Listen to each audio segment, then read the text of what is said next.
So we are here with my dad, Max. Welcome to the Hello. YouTube. Me and my dad are undertaking this 21-day water fast, and we are here to share it with you guys. So today is day 2, and I think day 1 was fairly easy. It's just one day of not eating, not too bad. How is day 2 for you?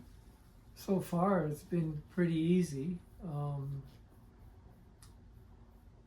I haven't had any headaches.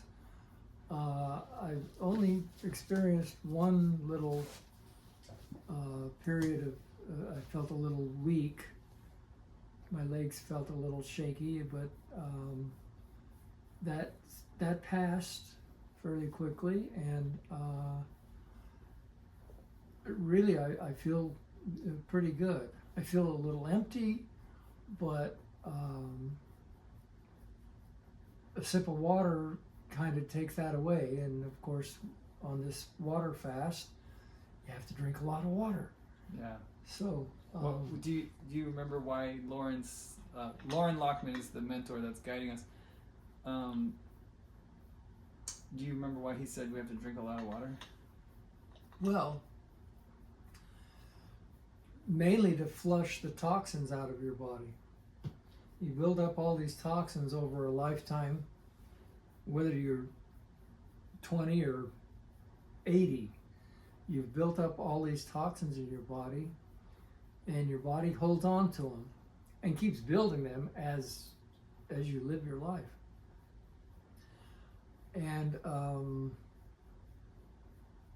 the water is essential to eventually loosen those up, flush them out,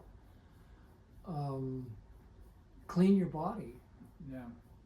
And on that could be on a cellular level, or what he talks about is that mucoid plaque that is covering the small intestine, which can't be accessed through colon cleansing, and it can't be accessed anyway. Maybe surgery, but that's gonna destroy your small intestine. So it's supposed to. They talk about the mucoid plaque being like a sponge, and then so basically we're slow. You know, when a sponge is really dry and you put it in water and the water doesn't get in it, well, that's like every day. So now that we are putting the water in every day during a water fast, we can slowly start hydrating that dry sponge, and so that's, I guess, one of the big goals. That's a really good analogy. If you take a sponge that is totally dry and you pour water on it, it just runs off. It has to go in little by little, and gradually as it absorbs water, then it will absorb more water until the sponge is finally full. And I guess that's what's happening in this process. What are some of your goals? What would you like to accomplish other than hydrating the sponge? Well, I've had a number of issues.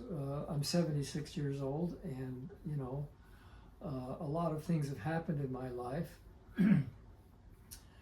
One, when I was younger, I had a severe illness that left a lot of scar tissue in my lungs, and I'm hoping to improve that. I don't know if it will ever completely heal. Maybe it will. I don't know. That's one goal. And another one is I've had sinus issues. I blow my nose 20, 30 times a day. And actually, since we started, I'm not blowing my nose as much. I'm not as congested in my sinuses as I have been. So that's an immediate thing that I found. Nice. It's only been 2 days. Yeah, and it's only the second day. So I'm hoping that, I get to what most people would consider normal, I guess, you blow your nose once in a while, but it's not like every 10, 15 minutes you got to blow your nose. Yeah. So can you talk about your knees a little bit and your hands or your arthritis? Well, yeah, arthritis? I have arthritis, and the last, Can you show them that? oh, Yeah, it's kind of yeah, crooked. Like, yeah. my it's fingers kinda, are slanted over. They should be more like this. Yeah. But the last 3 or 4 days, the ring finger and pinky finger have been triggering or locking up down here in my palm. And it's not, there's a little tiny bit on the ring finger, but now I can open and close my hand. And this is, again, only after 2 days. So I've developed more flexibility in my hand. It's amazing. Yeah. So, And I'm hoping that trend continues as well, and maybe even get to where the fingers go back straight again. yeah, I'm hoping after 21 days this knuckle's no longer standing out Yeah. and that it's straight fingers. Me too. And what about your knees? Well, my knees, I haven't noticed a great deal of change yet. What are they? Apparently the meniscus is gone. I've been struggling with this. It actually started about 8 years ago and gradually deteriorated. And it's been a struggle to stand up, to sit down, to walk. Anyone with knee problems knows what I'm talking about. And the traditional way these days is go have surgery.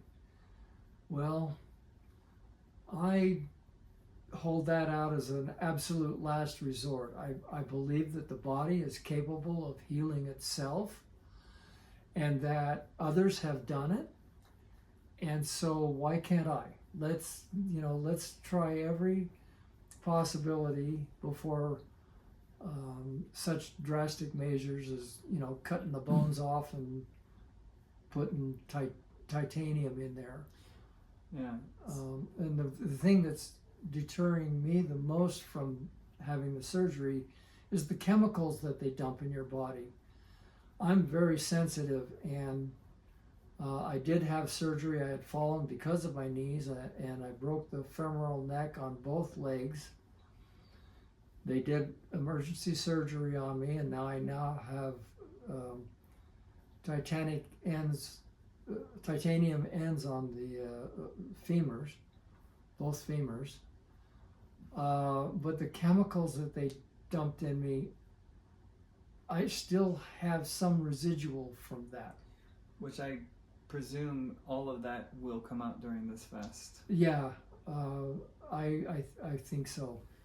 Yeah, the last time, it was about 6 or 7 years ago, I think I did a 7-day water fast, and that one it's at the end of the fast that that all the stuff starts coming out. Yeah. And well, because once you take in food, all of a sudden you have a bowel movement, like all of a sudden, like it's pretty quick.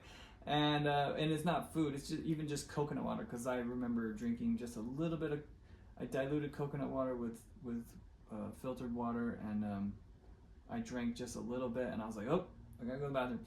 And it smelled so bad, so rancid, that I was like, oh my God, this is years of toxins. It was wild. So you might have those chemicals, and you might notice the smells or whatever from that. Yeah. Well, one way that I know that I still have some of those residual chemicals, especially the anesthesia, is that I occasionally smell it in my urine. In the beginning, I smelled it all the time. It was, oh my gosh, it was just so awful. Everything smelled this weird smell. And it gradually decreased. It changed a little. And it got to where it wasn't all the time, but that took like 6 months. And it's been just over a year now. It was in March. of last year that I had the surgery. Yeah. And I just don't want to go through that again, you know? Yeah.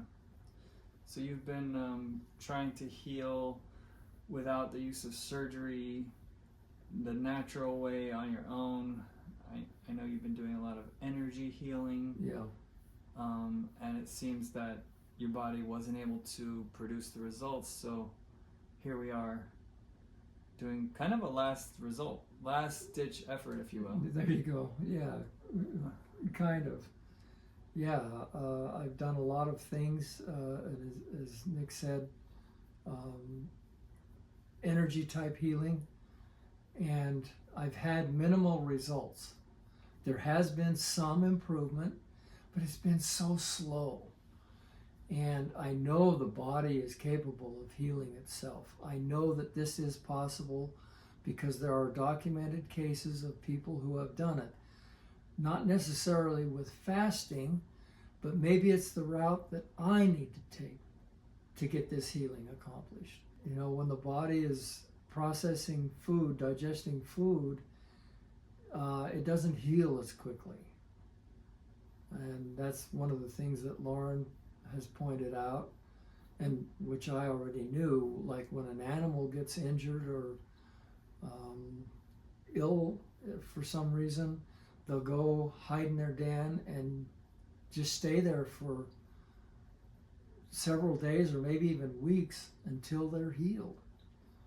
And the human body is capable of doing the same thing. It's kind of like we're not able to heal as long as we are eating food. We can't heal on that deep level. After doing enough water fasting that you've completely cleaned your body out, and then being on like the cleanest diet possible, which would be a fruit-based, high water content diet, then you shouldn't need to water fast anymore. It will be like your body will constantly be able to clean everything out, and we're not putting new toxins in there necessarily, not large amounts that can't be dealt with otherwise. So so anything else you wanted to point out that you're trying to heal? Well, I've also retained water. This has been ongoing. Gosh, I've lost count now, but it's been a number of years that I will retain water, and then it will gradually go away, and then it comes back. But this last year, it's been really difficult to get the swelling to go down, and it's from the knees down. And part of that is poor circulation. It's been pointed out to me that you know, the veins aren't closing. The legs are the heart for the lower part of the body, and as you exercise and move, it pumps the blood down and then back up to the heart, and that ends up being a downward spiral, because as the veins get weaker, you're not able to do as much exercise, and so the situation compounds itself and keeps getting worse, and then it becomes nearly impossible to get that extra fluid out of your legs. A lot of it is stale blood. There is a certain amount of serum in there, I guess, and actual water. But again, after 2 days, this morning I noticed, it looked like it was down a little. It looked a little better. So that's another thing that I'm hoping changes quickly, radically. Yeah. And we'll get some before and after photos too. I'll show those. Well, all right. That was an update for day 2, which is pretty much the first video that we've done, and we'll keep you guys updated throughout the fast. Thanks for watching.